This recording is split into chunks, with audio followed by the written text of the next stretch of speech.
pandemic situation all over the world, we are here to connect with you through online session. So today our topic on biodiversity and conservation, which is chapter 15 in NCERT 12th biology. So we'll start with the biodiversity and conservation. So I think you have already learned this topic in your 9th class and 10th class as well. Bio means, as you all know, means life, and diversity means variety of life forms. आपको पता है कि आप suppose किसी area में रहते हैं, वहाँ पे प्लांट्स भी हैं, एनिमल्स भी हैं, इंसेक्ट भी हैं, ह्यूमन बींग्स भी हैं. So all they have a connection, they interact with each other, and that constitute diversity. So variety of life forms exist in nature, that is heterogeneity. Heterogeneity means बहुत सारी life forms एक साथ interact कर रही हैं, and the study of this variety of life forms is known as biodiversity. This term has been popularized by a sociobiologist, namely Edward Wilson. So yeah, he is the person जिन्होंने इस term को बहुत ही popular किया among the world. So this term biodiversity have been popularized by the Edward Wilson. अब यही वो Edward Wilson है जिन्होंने हमारी इस बायोडाइवर्सिटी को काफ़ी जेनेटिक लेवल पे, स्पीशीज लेवल पे, इकोलॉजिकल लेवल पे काफ़ी डिस्टिंग्विश किया है, right? So will study about this topics.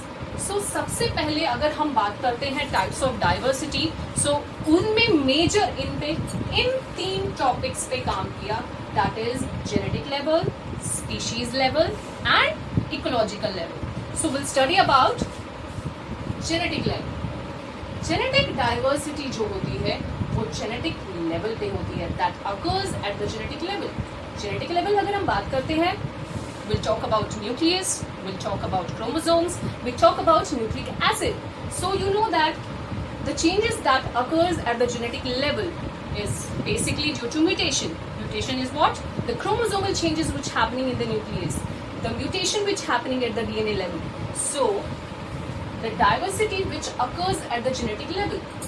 For example, हमारे जो Himalayan ranges हैं, if we talk about the Himalayan ranges, which have a beautiful plant that is Rolfia vomitoria. इसकी genetic information या genetic level पे जब हम biodiversity की बात करते हैं तो ये बहुत ही बायोलॉजिकली इम्पोर्टेंट है हमारे लिए. कैसे? This Rolfia vomitoria actually secrete a chemical agent that is rezapine. ठीक है? This Rolfia vomitoria secrete a chemical substance that is rezapine, and this rezapine actually has a biological importance. This is being used by the professional doctors to lower the BP, right? So if we talk about the genetic level biodiversity, it occurs at the genetic level, that is at nucleus, at the DNA, the nucleic acid, chromosomes, right? So what this plant has genetic diversity importance. अगर इस plant के अंदर genetic level पे diversity नहीं होगी तो ये हमें इजीली अवेलेबल नहीं हो पाएगा, since it is present in the Himalayan ranges, right? So genetic level पे जो डाइवर्सिटी होती है उसे हम जेनेटिक डाइवर्सिटी कहते हैं. एग्जाम्पल इसमें मैंने आपको दिया Rolfia vomitoria, which is present in the Himalayan ranges. It actually has a biological importance, that is it produces rezapine that lowers your BP, right?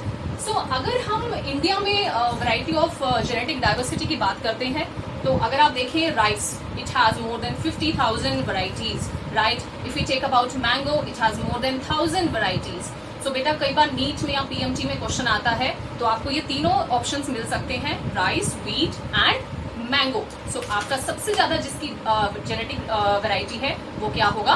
Rice, right? Okay, next is species diversity. What you mean by species diversity?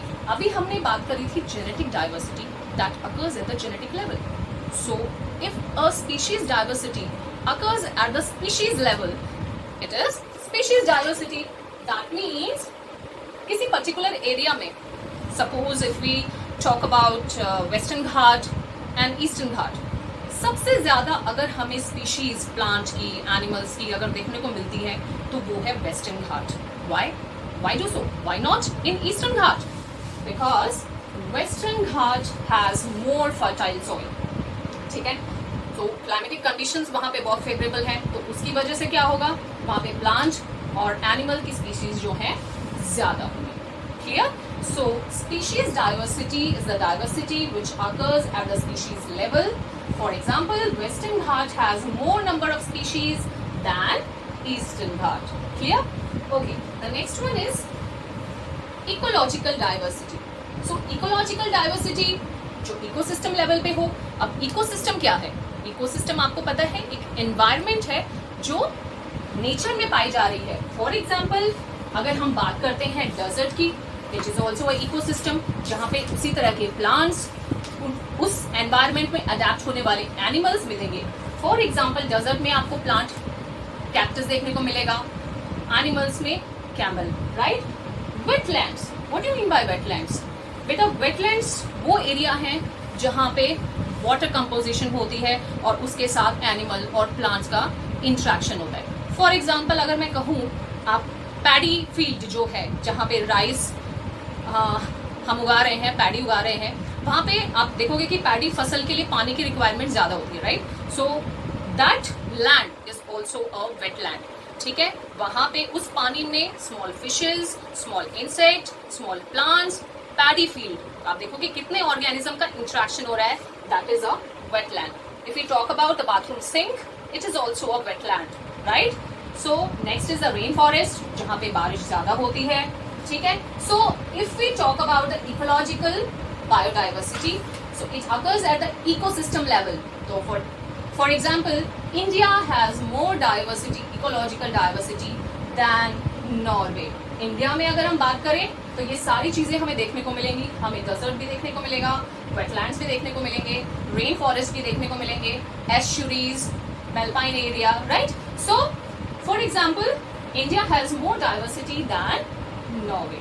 ठीक है, it is an NCERT question also, so it is very important. It has come in the last year biological paper, board paper. India has more diversity than Norway. Clear? Okay.